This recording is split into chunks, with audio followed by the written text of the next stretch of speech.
la chance du Mali, c'est que tout est potentiel. Notre pays, de par son niveau de développement d'aujourd'hui et de par ses ambitions, a besoin que tous les secteurs se développent. Mais bien sûr, dans ce besoin qui est quelque peu, comment dire, illimité, il y a un travail de priorisation à faire. Et donc nous avons aujourd'hui, nous travaillons sur 4 axes prioritaires qui sont en ligne droite avec la vision des premiers responsables du pays, en l'occurrence le président de la République lui-même, et piloté par le gouvernement.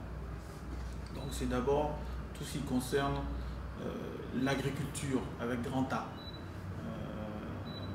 Quand je dis avec grand A, c'est pour dire que c'est non seulement l'agriculture qu'on connaît tout de suite, développer les cultures pour les besoins primaires, mais c'est toutes les activités connexes et notamment tout ce qui concerne la transformation de cette production locale pour créer de la valeur ajoutée, pour créer de la richesse, pour que les populations puissent améliorer leurs conditions de vie. Donc ça c'est le premier grand axe sur lequel nous travaillons et pour lequel nous faisons la promotion proactive. Un deuxième axe concerne le domaine des infrastructures. Il est évident que le pays ne peut pas prétendre à l'émergence qui est aujourd'hui la vision s'il ne dispose pas des infrastructures nécessaires. Donc le domaine des infrastructures, les routes, les ponts, mais aussi des infrastructures de télécommunications, de services sont parmi nos priorités. Nous avons un domaine dans lequel le Mali a déjà une avance, c'est tout ce qui concerne le secteur minier. Donc les mines restent dans nos priorités de développement dans le sens de la diversification. Aujourd'hui, quand on parle de mines au Mali, tout le monde sait que c'est tout de suite l'or. On est le 3e producteur d'or aujourd'hui en Afrique, avec une moyenne de 50 tonnes par an.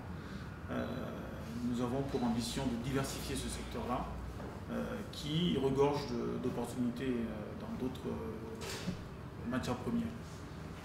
On parle du pétrole aujourd'hui au Mali, bauxite et même l'uranium.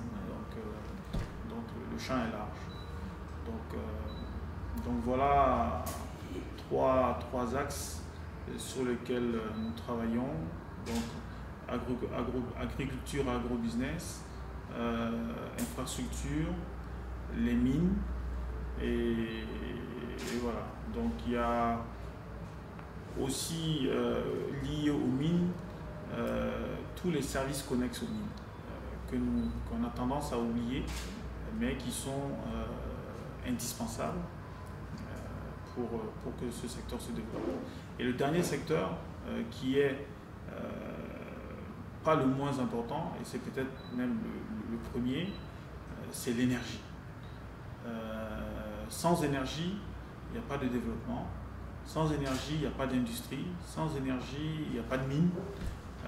Pour revenir aux mines, avant, la perception des investisseurs, c'était qu'il fallait développer les mines et ça va amener le secteur de l'énergie à se développer. Aujourd'hui, vous avez beau avoir les plus grandes richesses au monde, si vous n'assurez pas la disponibilité de l'énergie, les opérateurs miniers ne viendront pas. Donc non seulement il faut qu'ils soient disponibles, mais il faut qu'ils soient pas chers. Donc voilà un peu les challenges sur lesquels nous nous activons en ce moment.